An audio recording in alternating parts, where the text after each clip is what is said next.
사춘기는 신체적으로나 정서적으로 아주 큰 변화가 일어나는 시기죠. 주로 학년기 후반부터 청소년기에 나타나게 되는데요. 신체적으로는 2차 성징이 나타나고 또 정서적으로는 보호자의 돌봄이나 보호에서 벗어나 자아를 형성하려고 하고 또 독립하려는 성향도 보일 거예요. 이런 사춘기는 당연히 비장애 아동뿐 아니라 발달 장애 아동한테도 나타나요.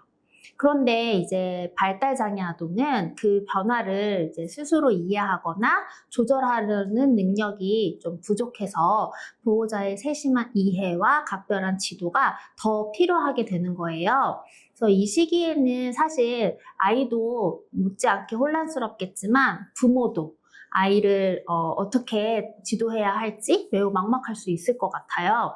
그래서 이 사춘기 시기에는 지금까지, 그러니까 아동기 때와는 다른 방식으로 지도하면 더 좋을 것 같아요. 사춘기 발달 장애 아동을 지도할 때 보호자의 마음가짐은 무엇입니까? 사춘기는 한마디로 아이들이 자아 정체성을 확립해가는 시기예요. 또 감정적으로 예민한 시기이기도 하겠죠. 이럴 때일수록 아이를 더욱 존중해주고 해야 하는데 아이 스스로 자아를 찾아갈 수 있도록 도와줘야 합니다. 따라서 이 시기에는 무엇을 가르치느냐보다는 어떻게 가르치느냐가 굉장히 중요한데요. 다시 말하자면 아이를 보호하고 일방적으로 가르치는 차원에서 벗어나서 아이 스스로 그것이 뭐가 됐든 스스로 결정해서 행동으로 옮길 수 있도록 도와줘야 합니다. 조금 더 구체적으로 말씀드리자면 사춘기 발달 장애 아이를 지도하려면 한 3가지 정도 제가 더 주의해야 할 점을 말씀드리고 싶어요. 첫 번째는 아이한테 결정권을 넘겨주는 거예요. 그리고 두 번째는 목표로 하는 행동을 아이가 스스로 할 수 있는 행동으로 바꿔주는 거예요. 또 마지막 3번째는 목표 행동을 얼마나 수행했는지보다는 그 행동을 습득해가는 과정을 더 중요하게 생각하는 거예요.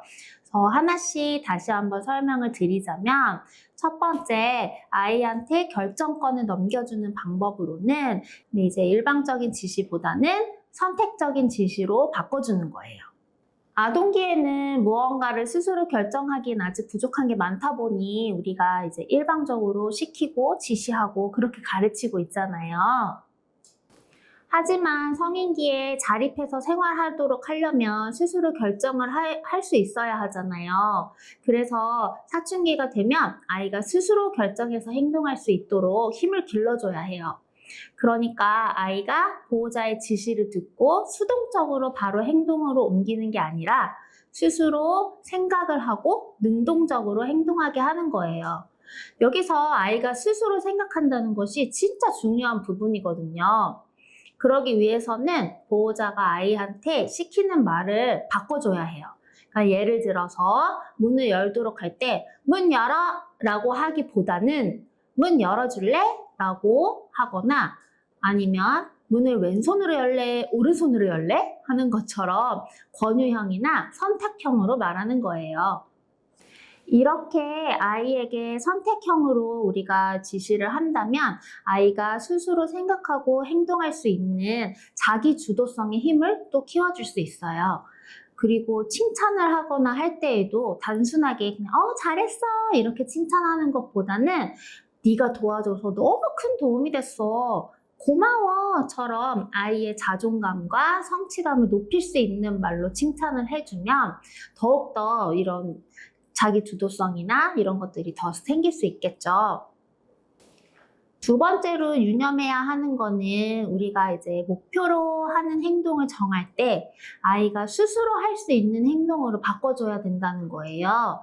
우리가 지금까지는 끊임없이 아이한테 필요한 거를 제공해주고 할 줄 모르는 거는 할 줄 알게 하기 위해서 많이 가르쳐 왔잖아요. 그래서 어릴 때는 이렇게 다방면으로 아이의 능력을 끌어올리기 위한 목표를 세워서 가르치게 됐었는데 그 중에서도 특히 학습 기술이나 자조 기술에 좀 많이 치중하게 됐었죠. 사춘기 시기는 아이가 이제 성인기를 준비하는 시기인 만큼 우리 아이가 성인기를 잘 맞이할 수 있도록 자립에 필요한 것을 가르쳐 줘야 해요. 예를 들어서 도서관을 너무너무 좋아하는 아이의 예를 들어보자면, 지금까지는 도서관에서 읽고 싶은 책을 어떻게 고르고 읽고 하는지 이용 방법, 이런 것들을 가르쳤다면, 이제는 아이가 보호자의 도움 없이도 스스로 도서관으로 가는 방법 같은 거를 이제 목표 행동으로 삼아서 즐거움에 도전할 수 있는 그런 기회를 자꾸 만들어줘야 하거든요. 이런 목표 행동이 아이가 더 즐거운 여가 시간을 보낼 수 있도록 돕는 중요한 발판이 되기도 해요.